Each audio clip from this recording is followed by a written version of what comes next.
الو سلام ببخشید منزل خدا، منم همون مزاحمی که اتفاقا آشناست. 1000 بار دلم گرفتی این شماره رو غنی، چرا هنوز پشت خط در انتظار یک صدا؟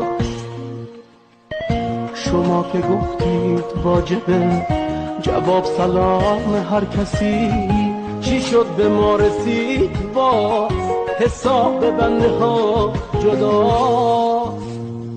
اجازه میدی که برات یک کمی درد دل کنم؟